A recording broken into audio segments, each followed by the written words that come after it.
स्वतंत्र और आजाद पत्रकारिता का समर्थन कीजिए। सच में मेरा साथी बनिए। बहुत आसान है दोस्तों, इस ज्वाइन बटन को दबाइए और आपके सामने आएंगे ये 3 विकल्प। इनमें से एक चुनिए और सच के इस सफर में मेरा साथी बनिए। तो उत्तर प्रदेश के चुनावों से ठीक पहले मोदी सरकार का बजट जो है वो सामने आ गया। निर्मला सीतारमण मंच पर थीं और उन्होंने बड़े बड़े ऐलान किए। मगर आज मैं आपसे कुछ सवाल पूछना चाहता हूं। वो मध्यम वर्गीय भारतीय, वो मिडिल क्लास भारतीय जिसने मोदी सरकार के हर प्रोपेगेंडा का बढ़ चढ़कर साथ दिया, उसे क्या मिला? क्या इनकम टैक्स की स्लैब्स में कोई कमी आई? बिल्कुल नहीं। मैं आपसे पूछना चाहता हूं, मनरेगा, क्या आप जानते हैं मनरेगा के बजट में भी कटौती कर दी गई है, यानी कि गरीब के लिए भी कुछ नहीं। क्या आप जानते हैं कि कृषि क्षेत्र के लिए कोई बड़ा ऐलान नहीं है? यही नहीं, शिक्षा के क्षेत्र के लिए किसी तरह का कोई ऐलान नहीं किया गया है। देखिए, बड़ी बड़ी बातें करना, खासकर प्रधानमंत्री गति शक्ति को लेकर कि हम इंफ्रास्ट्रक्चर में ये करेंगे वो करेंगे, वो बहुत आसान है। मैं आपको याद दिलाना चाहता हूं, प्रधानमंत्री नरेंद्र मोदी अपने हर 15 अगस्त के भाषण में कहते थे, कम से कम पिछले 3 सालों में उन्होंने कहा कि देश के इंफ्रास्ट्रक्चर के लिए हम 100 लाख करोड़ लगाने वाले हैं। हर साल उन्होंने वही बातों को दोहराया, मगर हुआ क्या? कुछ नहीं। आज जब निर्मला सीतारमण तो बड़ी बड़ी बातें कर रही थीं कि प्रधानमंत्री गति शक्ति योजना के लिए हम ये करना चाहते हैं, हम वो करना चाहते हैं, मेरा एक सीधा सवाल है। 2014 में जब ये सरकार आई थी, तब उन्होंने देश भर में 100 स्मार्ट सिटीज बनाने की बात की थी। क्या हुआ उसका? कहां गई 100 स्मार्ट सिटीज? क्या आपको अपने आसपास एक भी स्मार्ट सिटी दिखाई देती है? बताइए। देखिए, घोषणाएं बहुत आसान हैं, मगर उन घोषणाओं पर अमल, दिक्कत यह है सरकार के साथ। मैं आपको बताना चाहता हूं कि आज जो इस बजट का ऐलान किया गया है, इसमें प्रधानमंत्री ने अपने मित्रों का तो खास ध्यान रखा है, मगर गरीबों, मध्यम वर्गीय और किसान को वो भूल गए हैं। मैं आपको पढ़ के सुनाना चाहता हूं दोस्तों, एनडीटीवी क्या कहता है जो आपके स्क्रीन पर। वित्त मंत्री निर्मला सीतारमण ने टैक्स से जुड़ी कई बड़ी घोषणाएं की। उन्होंने बताया कि सरकार ने कॉर्पोरेट टैक्स दरों में कटौती करने का फैसला किया है। इस बजट में कोऑपरेटिव सोसाइटी के लिए 18% की टैक्स दर को घटाकर 15% करने का ऐलान और सरचार्ज को 12% से घटाकर 7% करने का प्रस्ताव किया गया है। साथ ही इनकम बेस को भी 1 करोड़ की जगह 10 करोड़ किए जाने की घोषणा है। लॉन्ग टर्म कैपिटल गेन पर अब 15% टैक्स लगेगा।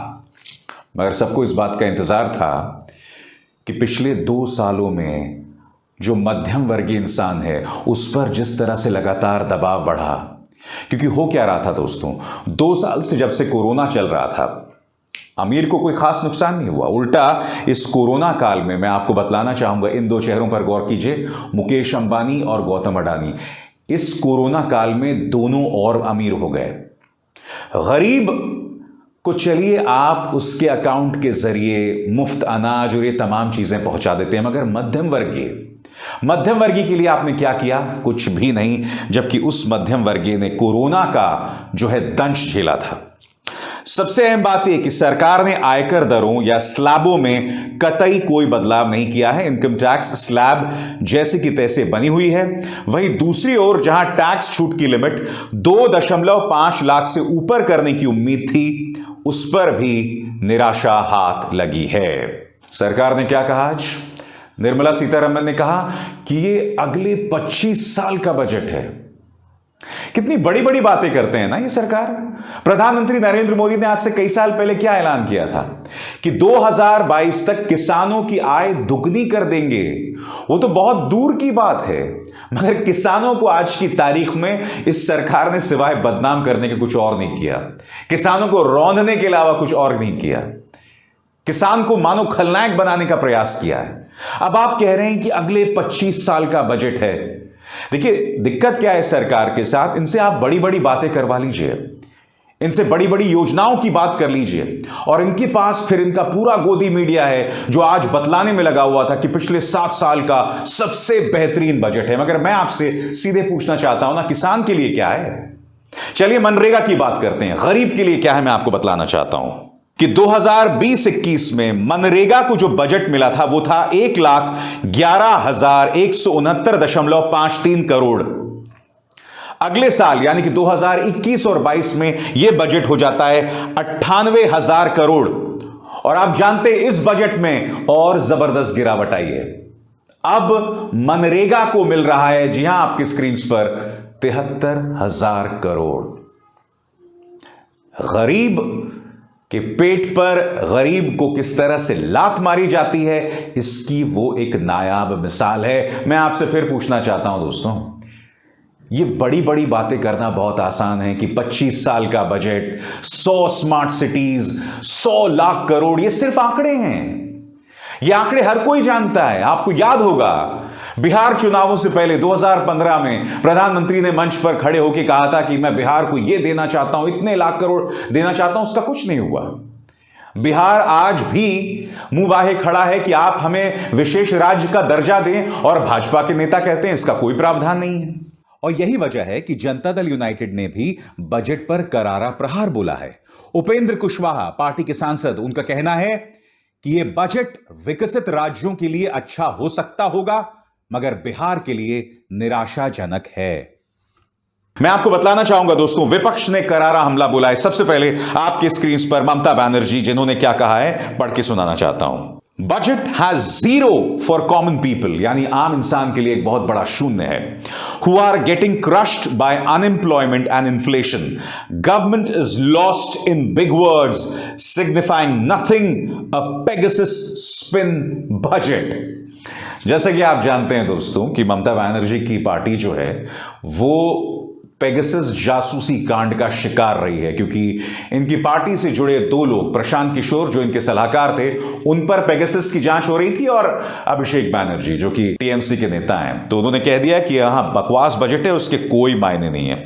अब मैं आपको बतलाना चाहता हूं दोस्तों कि कांग्रेस ने क्या कहा है। आपके स्क्रीन पर रणदीप सिंह सुरजेवाला का बयान। बजट 2022 सब्सिडी काटी गरीब पर मार। फाइनेंशियल ईयर 2021-22 और मौजूदा फाइनेंशियल ईयर 2022-23 में फूड सब्सिडी 2.86 लाख करोड़ से कम कर दी, और अब वो है 2.06 लाख करोड़। किसान की खाद पर सब्सिडी 1.40 लाख करोड़ से कम करके 1.05 लाख करोड़। नरेगा का बजट 98,000 करोड़ से कम करके 73,000 करोड़ कर दिया है इस सरकार ने। कांग्रेस नेता राहुल गांधी ने बजट पर करारा हमला करते हुए कहा है कि यह एक जीरो सम बजट है। इस बजट में सैलरीड क्लास, मिडिल क्लास, युवा, गरीब, किसान, एमएसएमईज के लिए कुछ भी नहीं है। और उद्योगपति, मैं दावे के साथ कह सकता हूं दोस्तों, मैंने आनंद महिंद्रा साहब की प्रतिक्रिया देखी, तमाम उद्योगपति इसका स्वागत कर रहे हैं। मगर इसमें भी पेच है।